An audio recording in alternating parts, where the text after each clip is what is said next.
36. 공무원이라는 직업은 안정적이라고들 하지만 어느 날 문득 이런 생각이 들었다. 이대로 가면 은퇴는 언제 그리고 어떤 모습일까? 월급은 꾸준히 들어오고 연금도 있다. 적금도 꼬박꼬박 넣고 있다. 겉으로 보면 준비 잘하는 사람처럼 보인다. 그런데 어느 날 계산기를 두드려 보니 마음이 묘해졌다. 정년까지 25년 남았다. 그때까지 지금처럼 살면 은퇴 후 30년은 또 살아야 한다. 연금은 나오겠지만 지금처럼 살 수 있을까? 여행은? 취미는? 부모님 병원비는? 그리고 솔직히 은퇴 후에도 돈 걱정 없이 살 수 있을까? 그때 처음으로 이런 질문을 스스로에게 던졌다. 나는 지금 노후를 준비하고 있는 걸까? 아니면 그냥 적금만 하고 있는 걸까? 적금만으로는 안심이 안 되던 순간 나는 전형적인 안정형이었다. 적금, 예금, 청약 이 세 가지만 잘하면 되는 줄 알았다. 매달 150만 원씩 적금, 연 34%. 안전하고 마음이 편하다. 그런데 문제는 속도였다. 물가가 오르는 속도보다 내 돈이 늘어나는 속도가 느리다는 느낌이 계속 들었다. 특히 30대 중반이 되니까 시간이 갑자기 빨리 가기 시작했다. 20대 때는 아직 10년 남았어. 였는데 30대 중반이 되니까 벌써 10년 지났네. 가 되더라. 그래서 결심했다. 적금을 줄이고 S&P 500 ETF를 병행해 보기로. 처음엔 무서웠다. 진짜로. 주식은 늘 멀게 느껴졌다. 특히 공무원은 안정이 미덕이라. 투자 얘기하면 괜히 불안해지는 분위기도 있다. 그래서 처음에는 적금을 끄는 게 아니라 조금 줄였다. 월 적금 150, 80만 원. 남은 70만 원 중 50만 원을 S&P 500 ETF로 처음 계좌를 열고 ETF를 샀을 때 느낌은 솔직히 말하면 이거 맞아? 였다. 하루 만에 마이너스 2%, 마이너스 3% 이렇게 움직이니까 적금과는 완전히 다른 세계였다. 그런데 시간이 지나면서 생각이 조금씩 바뀌기 시작했다. 사례 1. 3년만 지나도 체감이 달라진다. 처음 1년은 별 감흥이 없었다. 오르기도 하고 내리기도 하고 그냥 왔다 갔다. 그런데 3년이 지나니까 차이가 보이기 시작했다. 적금 안정적이지만 생각보다 많이 안 늘어난다. ETF 변동은 있지만 전체 흐름은 우상향. 특히 배당이 들어오기 시작하면서 느낌이 달라졌다. 아, 이건 내가 일하지 않아도 들어오는 돈이구나. 아직 월급만큼은 아니지만 돈이 돈을 버는 구조가 만들어지는 느낌이 심리적으로 굉장히 컸다. 은퇴 준비라는 게 결국 이거 아닐까 싶었다. 사례 2. 적금을 줄였는데 오히려 마음이 편해졌다. 이게 의외였다. 적금을 줄이면 불안할 줄 알았다. 그런데 오히려 마음이 편해졌다. 왜냐면 적금은 목표가 하나다. 만기. 그런데 ETF는 시간이 길수록 유리하다. 그래서 당장 돈이 필요하지 않다. 라는 전제가 생기니까 조급함이 줄어들었다. 그리고 무엇보다 은퇴 후를 생각하게 됐다. 예전엔 연금 나오겠지 였는데 이제는 연금 배당 자산 이라는 구조가 보이기 시작했다. 이게 심리적으로 엄청 큰 차이다. 사례 3. 주변 사람들 반응이 바뀌는 시점. 처음에는 공무원이 왜 주식해? 라는 반응이 많았다. 그런데 34년 지나니까 반응이 바뀌었다. 야, 그거 아직도 하고 있어? 지금 얼마야? 나도 해야 하나? 특히 비슷한 나이대 동료들이 하나둘 물어보기 시작했다. 다들 비슷했다. 적금은 하고 있지만 은퇴는 막연하다. 집값은 부담되고 노후는 걱정된다. 그래서 나는 늘 이렇게 말한다. 적금 끊지 말고 조금만 줄여봐. 처음부터 올인할 필요 없다. 병행만 해도 생각이 달라진다. 은퇴 준비는 상품이 아니라 구조다. 30대 중반이 되니까 확실히 느낀다. 은퇴 준비는 어떤 상품 하나로 되는 게 아니다. 적금도 필요하다. 연금도 필요하다. ETF도 필요하다. 중요한 건 구조다. 월급 저축, 월급 투자, 투자 배당, 배당 재투자. 이 구조가 10년, 20년 쌓이면 완전히 다른 결과가 나온다. 특히 공무원은 시간이 길다. 정년까지 꾸준히 투자할 수 있다. 이건 엄청난 장점이다. 36의 결론. 나는 아직 부자가 아니다. 은퇴 준비가 완벽한 것도 아니다. 하지만 확실히 달라진 게 있다. 예전엔 은퇴 후 괜찮을까? 라는 막연한 불안이 있었다면 지금은 이 구조라면 시간이 해결해 주겠지. 라는 믿음이 생겼다.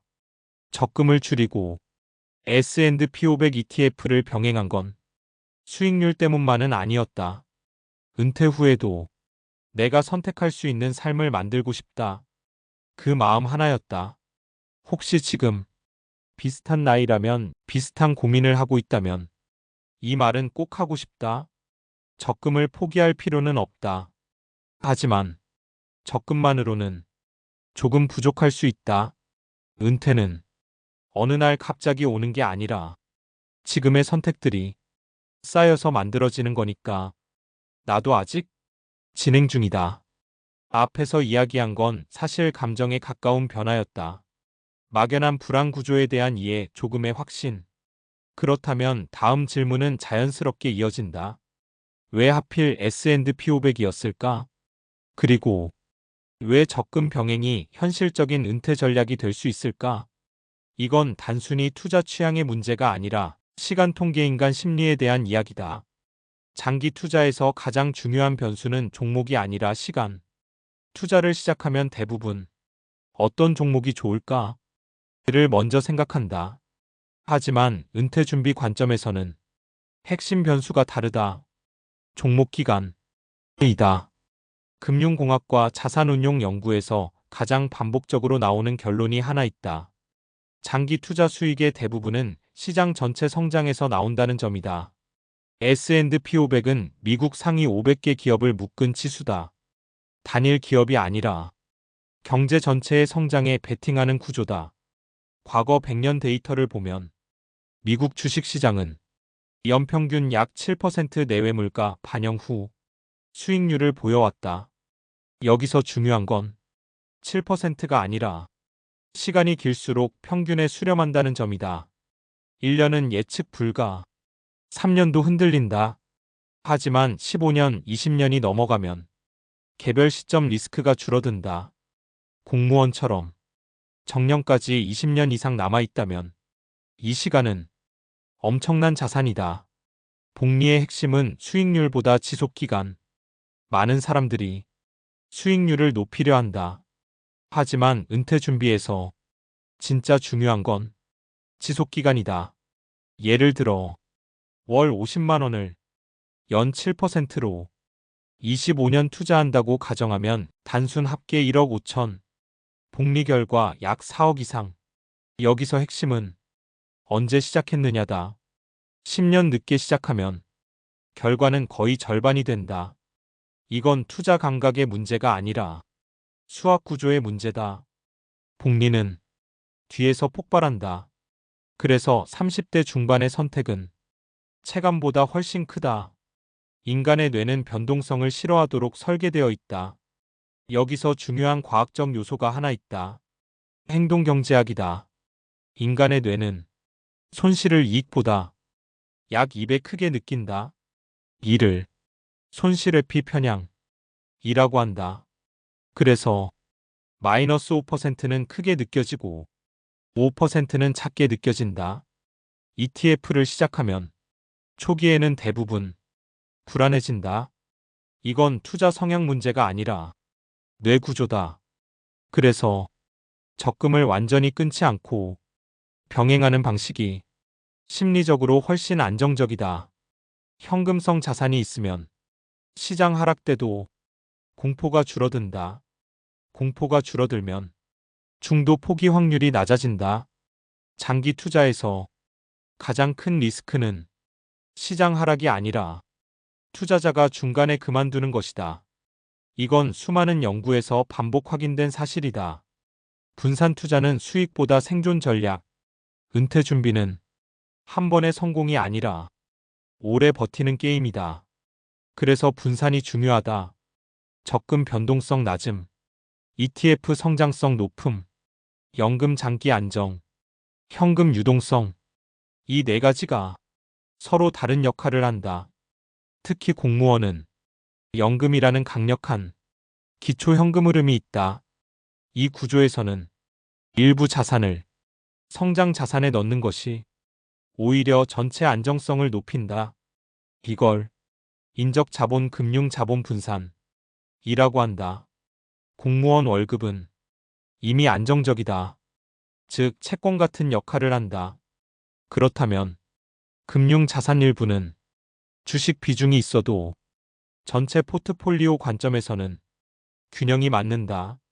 인플레이션은 조용한 리스크다. 은퇴 준비에서 가장 과소평가되는 요소는 물가다. 연 23% 물가 상승은 체감이 작다. 하지만 20년 누적되면 구매력은 절반 가까이 줄어든다. 적금만으로 노후를 준비하면 명목 자산은 늘지만 실질 구매력은 생각보다 안 늘 수 있다. 그래서 성장 자산이 일부라도 필요하다. 주식시장은 장기적으로 기업 이익 성장과 연동된다. 기업 이익은 물가 상승을 반영한다. 그래서 장기적으로 인플레이션 해지 기능을 한다. 결국 질문은 이것이다. 나는 은퇴 후 얼마가 필요할까? 보다 중요한 질문은 나는 어떤 구조로 살아가고 싶을까? 월급만 있는 구조, 은퇴 후 급감, 연금 투자, 완만한 변화, 연금 배당 자산, 선택 가능. 이 차이는 30대의 선택에서 시작된다. 지금 단계에서 현실적인 접근. 정답은 올인도 무시도 아니다. 병행이다. 적금 170, 투자형 30. 이 정도 변화만으로도 10년 후 완전히 다른 그림이 나온다. 중요한 건 수익률이 아니라 습관이다. 매달 자동이체, 자동매수, 자동유지. 이 구조가 은퇴를 만든다. 마무리로 36의 선택은 대단한 결단이 아니다. 그냥 구조를 조금 바꾼 것뿐이다. 하지만 시간은 구조의 편이다. 10년 후 40대 중반, 20년 후 50대 중반. 그때 지금의 선택은 생각보다 크게 작용할 가능성이 높다. 혹시 지금 비슷한 나이라면 이 질문만 스스로에게 해봐도 좋다. 나는 안정만 원하는 걸까? 아니면 안정 속 성장도 원하는 걸까? 은퇴 준비는 어느 날 끝나는 프로젝트가 아니라 지금도 진행 중인 긴 이야기니까